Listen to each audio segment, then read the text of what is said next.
Welcome. In this video, I'll show you how to add AWEBER to ClickFunnels. All right, so first up, go to ClickFunnels, and here go ahead over to the left panel and click on Workspace Settings. Now go ahead and click on Integrations, okay?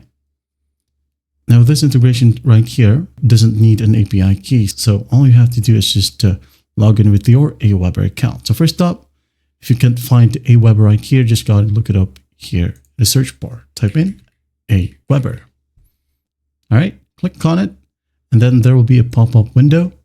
All you have to do is just log in with your AWEBER account. All right, you gotta scroll all the way down, login name and your password, and just click on I'm not a robot, and click on allow access and wait for it.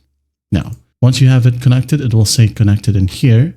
And once done, if you want to use it, you can go ahead and do so by creating a workflow. Okay, so just go ahead over to your funnels right here, open up a funnel.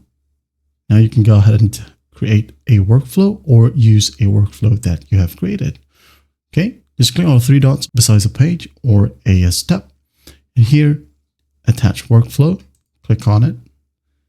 And here you'll be able to see your active workflows. If not, you can go ahead and click on new workflow, create a name for your workflow and the event type. Okay, so I'm just going to go ahead and select this sample, select, opt-in, attach. Wait for it. Now, this one is similar to Zapier or any other automation platform. Okay, so just click on this gray button with a plus sign. Now go ahead and scroll all the way down and click on third-party integration. All right, now from here, you should be able to see AWEBER. Just click on it and continue customizing your workflow. That's basically how you do it. Well, I hope this video helps, and I'll see you in the next one.